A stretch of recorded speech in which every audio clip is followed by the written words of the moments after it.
En estos cerros pintados por las nubes, donde brotan la vida, el maguey y las nopaleras, ronda un espíritu monumental.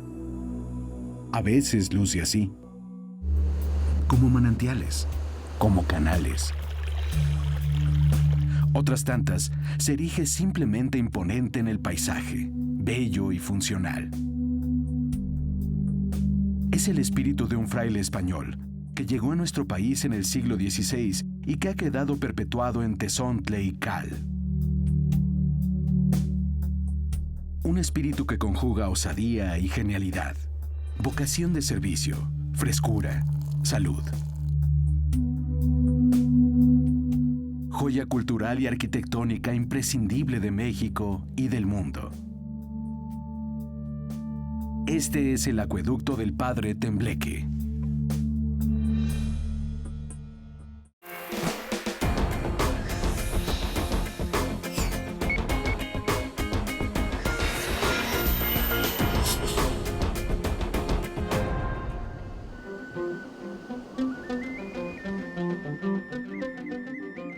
A no ser que se trate de alguien nacido en esta tierra caliza y de tepetate, es extraño que un mexicano promedio reconozca la relevancia de esta imagen. Su hermosa estampa es único. Es el acueducto del Padre Tembleque, que comparten los municipios de Zempoala, Hidalgo, Axapusco, Nopaltepec y Otumba en el Estado de México. Construido en el siglo XVI, es el más alto y extenso en su tipo. Suma 43 kilómetros de arte, infraestructura e ingenio. Mira, esta es la obra de ingeniería hidráulica en la colonia, en los 300 años de colonia, más importante que se hizo en todo el continente americano, tanto por longitud como por altura. En la arquería monumental tenemos el arco de medio punto tipo románico más alto del mundo, que tiene 38.75 metros y 17 metros de claro. A 445 años, se conserva prácticamente íntegro, gracias a la labor de rescate y restauración emprendida por gente de la localidad y académicos.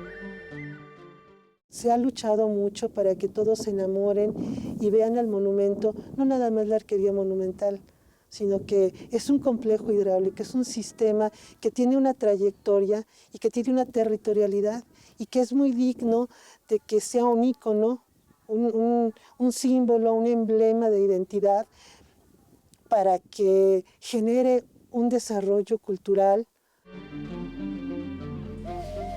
El acueducto llevó agua de forma vasta y eficiente desde el antiguo señorío de Zempoala al de Otumba.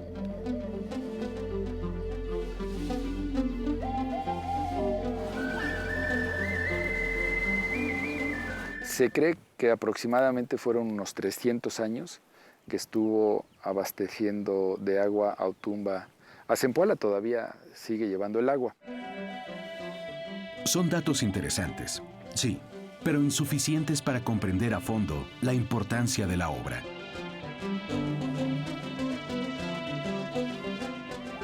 En cada canal, cada piedra unida con argamasa, cada tramo del acueducto, se encuentra una historia extraordinaria.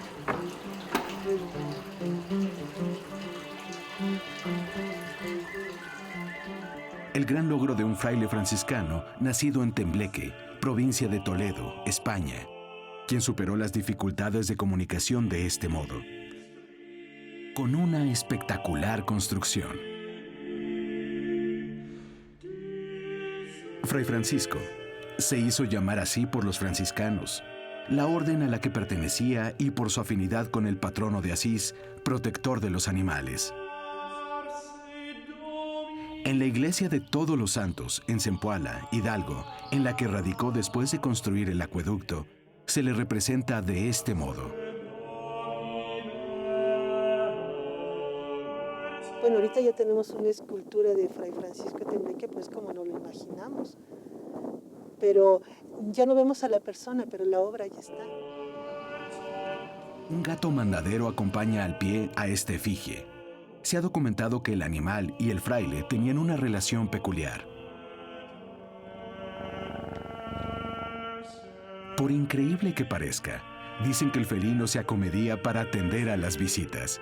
Entonces fue un gato que se identificó con Fray Francisco y cuentan de que cuando los visitadores iban, pues veían al gato y que salía y que traía una codorniz o traía un conejito si veía más gente, ¿no? Al final de su vida, Fray Francisco perdió la vista a causa de un rayo.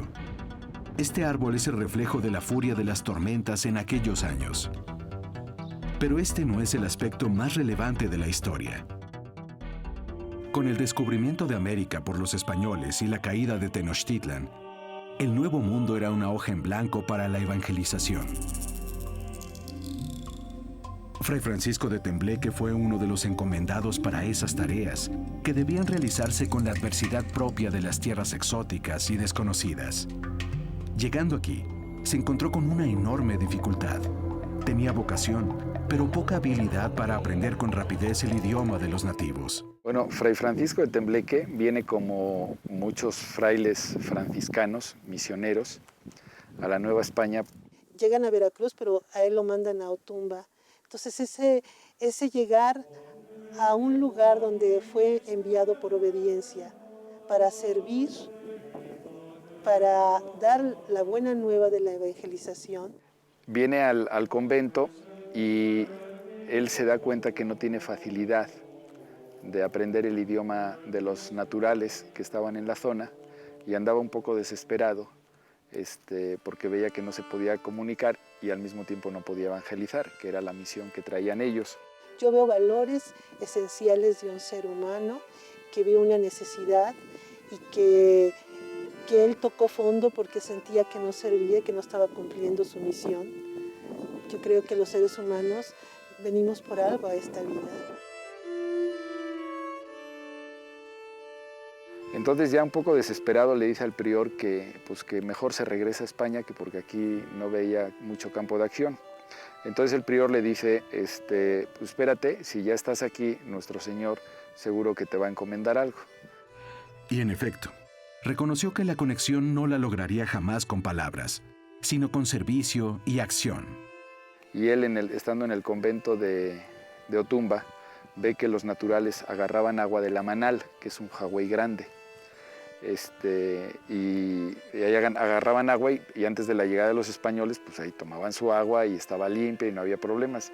Llegan los españoles con el ganado mayor, como son las vacas, los caballos, los chivos, los borregos, los puercos, y entonces se meten a la Manal a agarrar agua, ¿y qué pasa? Pues que lo empiezan a contaminar. Al contaminarse el agua con el mismo lodo y el mismo excremento de los animales, los naturales empiezan a tener problemas gastrointestinales y se empiezan a morir. Esto le dio un guiño de lo que debía hacer. Su misión era construir un acueducto.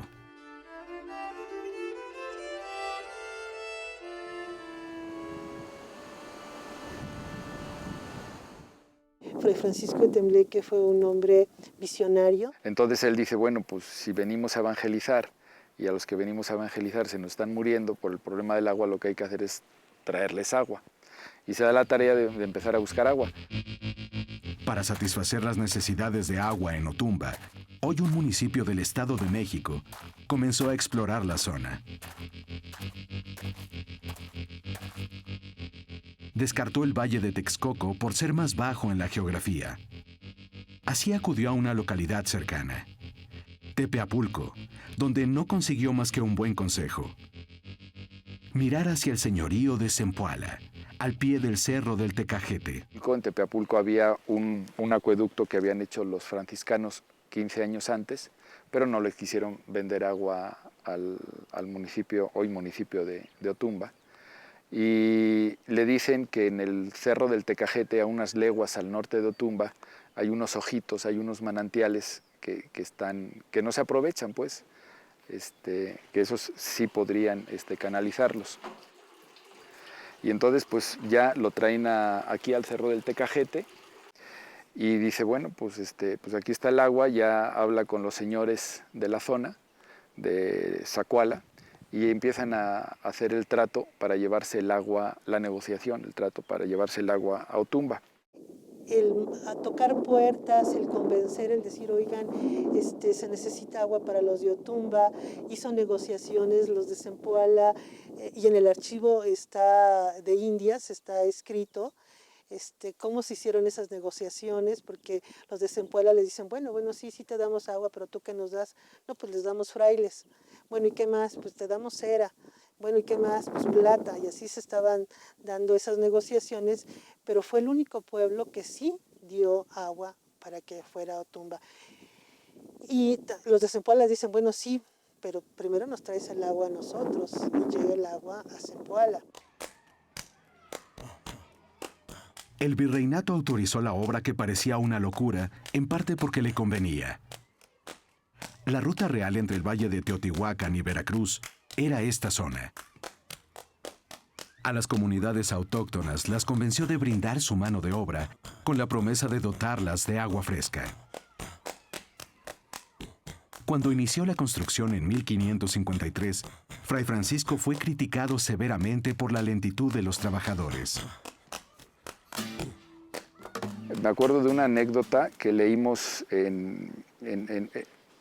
yo creo que mal llamado juicio que dice que el virrey le hacen a Fray Francisco de Tembleque, que en realidad son unas preguntas que le hacen, ¿no? Bueno, ¿por qué estás tardando tanto? ¿Por qué no avanzas? ¿Cuándo vas a acabar? ¿Qué problemas hay? Etcétera, etcétera. Y dice, es que con los naturales nada más me hacen 1 metro al día. Por más que les motivamos y por más que les damos incentivos y les ponemos premios y demás, no logramos que nos hagan más de 1 metro al día. Pues es la idiosincrasia del pueblo en aquella época, yo creo, ¿no? Ellos tenían su tarea, su tanda y decían, pues hasta aquí hago con lo que me pagan, ¿no? Ellos pensaban que era su salario justo, yo creo, ¿no? Creo que el elemento fundamental también, y lo habla la historia, es la mujer. La mujer es la que lava la ropa, la que acarrea el agua, la que todo.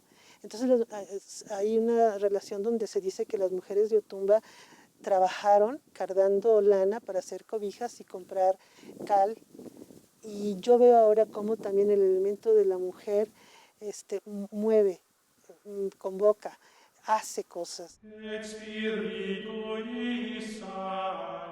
Sin embargo, tenía una enorme confianza. Alguna vez alguien le increpó: para terminarla necesitarás de un milagro. Él contestó: el milagro lo hará mi gente. Y así se echó a andar este gran proyecto que tardó 17 años en concluir. Y que logró la gran conexión entre el viejo y el nuevo mundo. Fray Francisco, con su anhelo por el agua, forjó el cauce para la fusión de dos grandes culturas.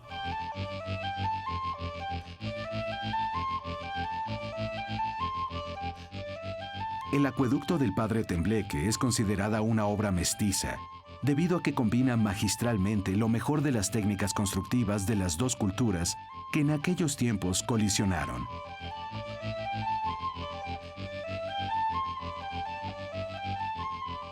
El ingeniero Mateo Linaza, quien ha trabajado en la restauración, nos abre la mente para comprender este suceso.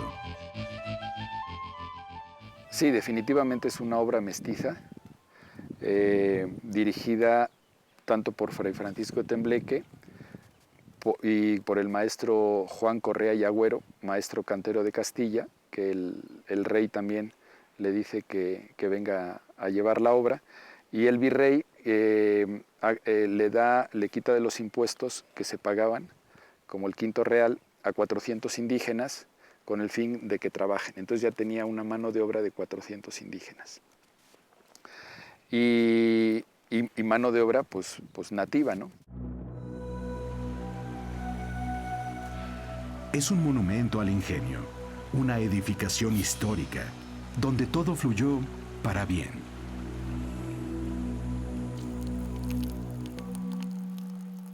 Siguió su cauce a pesar de las técnicas constructivas sumamente básicas. Es loable que a la fecha, gran parte de la estructura se mantenga en pie, como los arcos monumentales, donde el suelo es inestable por el paso de un río y el tremor del ferrocarril.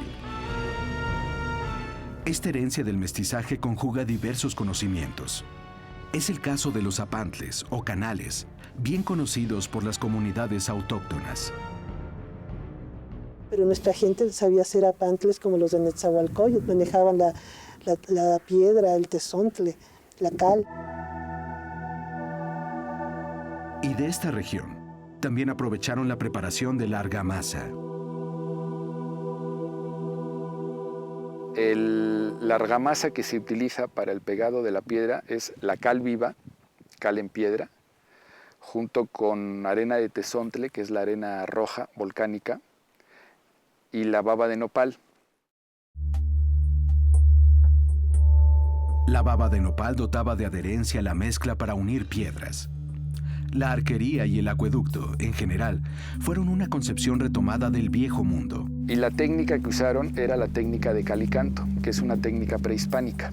Los españoles traen la tecnología del arco de medio punto, arco romano, y la tecnología arábiga para conducir el agua por apantles, que son caños, acequias. Reconocer cómo se conformó este sistema tramo a tramo es una historia fascinante. En el siglo XVI, por ejemplo, para calcular el diámetro de las tuberías, no se recurría a los sistemas métricos como centímetros o pulgadas. Entonces, se calculaba el diámetro con frutas. Y había tuberías de un limón, o de una naranja, o un melón, como esta.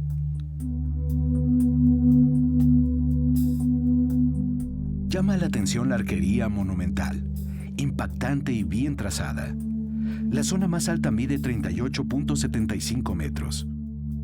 En el siglo XVI, con lo que se contaban, era con el nivel de agua y con la plomada, exclusivamente. Para hacer las arquerías se usaron cimbras de adobe, y para subir y bajar, pues obviamente escaleras y tal vez andamios de madera para subir la gente y poder trabajar en diferentes alturas, haciendo las mezclas, las argamasas y las poleas, que también existían las poleas. Un poco rudimentario, pues las grúas con las poleas, y en vez de haber un motor, pues había un natural que le estaba dando ahí a la cuerda para subir y bajar sus mezclas, sus piedras y demás. Para lograr que los arcos se mantuvieran firmes durante su construcción, se rellenaban con adobe conforme ganaban altura. Este arco preserva rastros de ese trabajo artesanal. Creo que es un espíritu de servicio, de trabajo, de perseverancia, de entrega, de amor, de humanismo. Si bien las arquerías son llamativas, son un pequeño fragmento de la obra. La mayor parte es subterránea. El agua llegó a sus diversos destinos gracias a estas canaletas. ¿Cómo se construyeron? La investigación realizada en el sitio arroja una respuesta, respetando el cauce natural. El trazo se marcaba al caer el agua por efecto de la gravedad. Va serpenteando, siguiendo la topografía de este árido altiplano tan maravilloso. El acueducto del Padre Tembleque honra el ingenio y respeta el ecosistema. Se vuelve su aliado y se vale de cada relieve, de cada caída, de cada roca para llegar a su fin y transportar eficientemente el agua.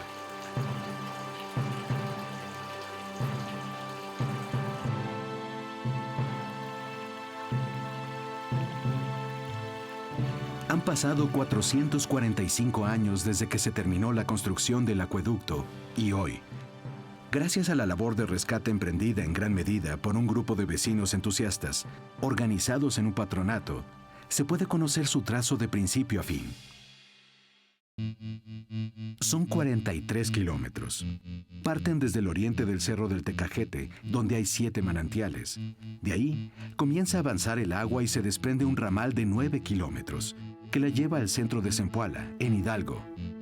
Esta parte continúa funcionando a la fecha.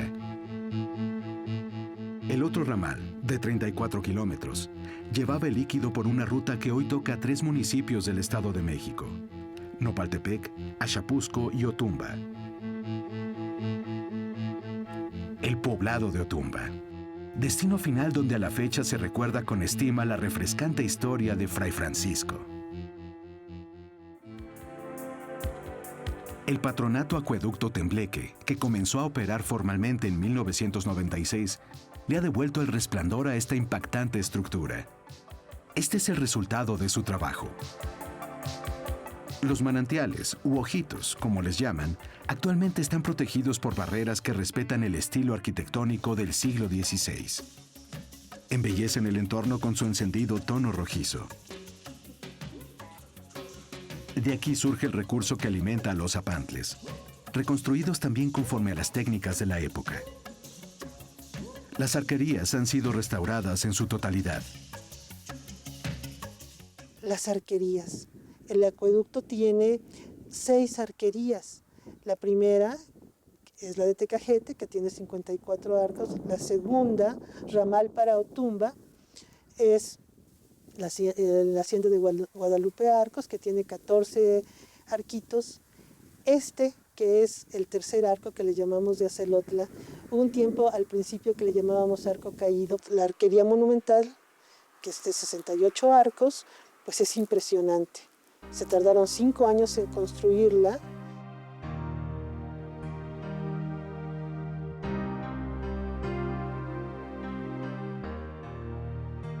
Y tenemos los 2 arquitos ya casi llegando a Otumba, ahora es el municipio de Ajapuzco, que llamamos el arquito del paraje de San Pedro y el arquito del paraje de San Marcos. A lo largo del acueducto había tomas de agua. Los moradores tomaban de ella el recurso para su vida cotidiana. Dotó de frescura a Zempoala, donde se observaba el final del primer tramo en la iglesia de Todos los Santos.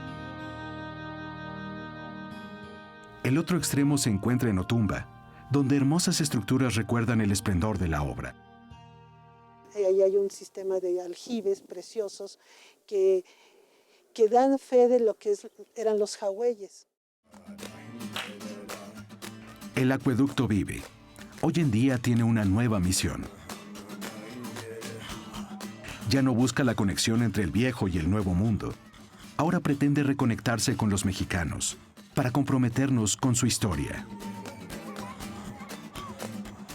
El acueducto del Padre Tembleque nos conduce a un nuevo encuentro, incluso con el resto del mundo.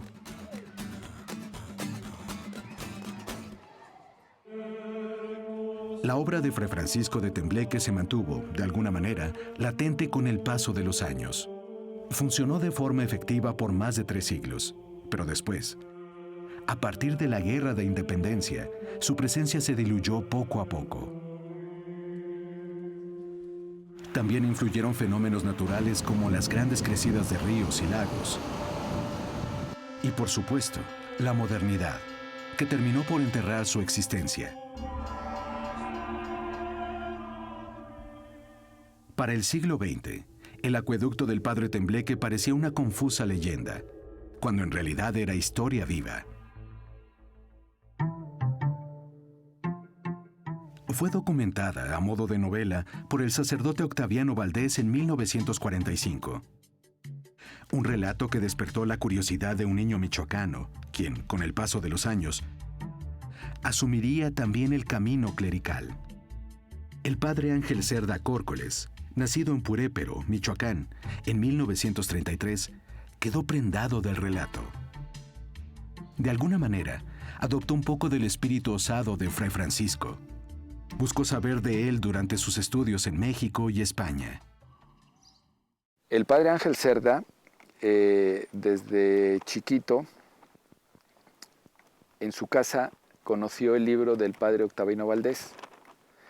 Y pues yo creo que se le quedaron algunos pasajes probablemente grabados. Posteriormente se viene al seminario de Tulancingo. Y en el seminario de Tulancingo se da cuenta que en realidad el sistema hidráulico le quedaba muy cerca, le queda en realidad a 30 kilómetros. Ya se ordena de padre, de sacerdote, y se va a Apan. Y lo destinan en Apan y también se da cuenta que le queda muy cerca. Y entonces se empieza a acordar, pues yo creo que de algunos pasajes. Posteriormente lo trasladan a Zempoala, ya uno de los puntos importantes de todo el recorrido, y se da la tarea de empezar a buscarlo, porque el 95% del sistema hidráulico está enterrado.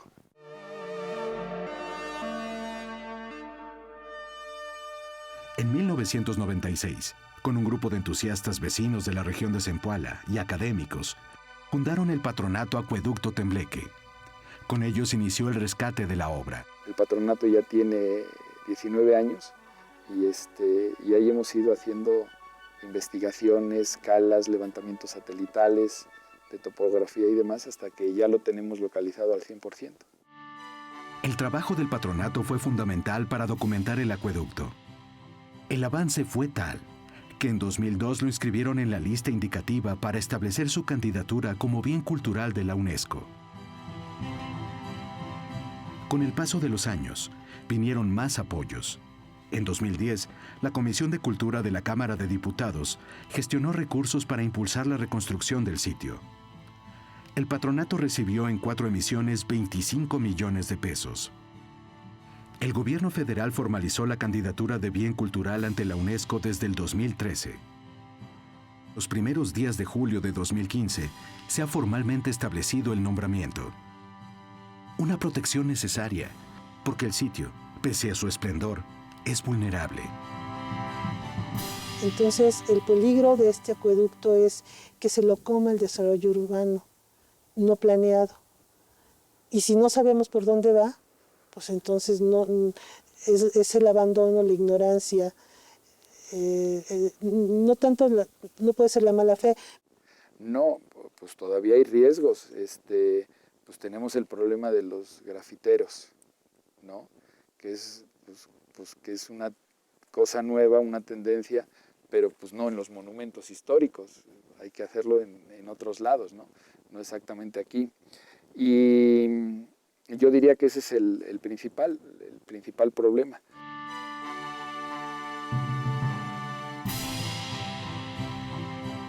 México es el país de América con más bienes inscritos en la lista del Patrimonio Mundial, un total de 32.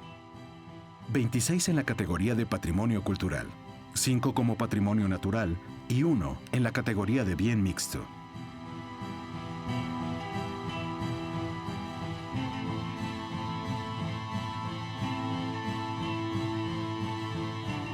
El acueducto del Padre Tembleque, una obra que conjuga arte, ingenio, arquitectura, sacrificio, trabajo y la historia de 2 culturas, podría ser otro de los bienes que México regala a la humanidad. Es una obra monumental. Entonces, nuestro monumento nos está pidiendo que nos sintamos orgullosos, que lo sepamos mirar con perspectiva de desarrollo, de dignidad de nuestra pobreza, pero que nos hace grandes porque es el trabajo organizado para preservarlo ahora en el siglo XXI por muchos siglos más. En estos cerros pintados por las nubes y donde brotan la vida, el maguey y las nopaleras, ronda un monumento vivo. La obra de ingeniería más colosal del siglo XVI. La ideó un fraile español, la construyeron manos indígenas, llevó agua a un pueblo castigado por la escasez. El acueducto del Padre Tembleque.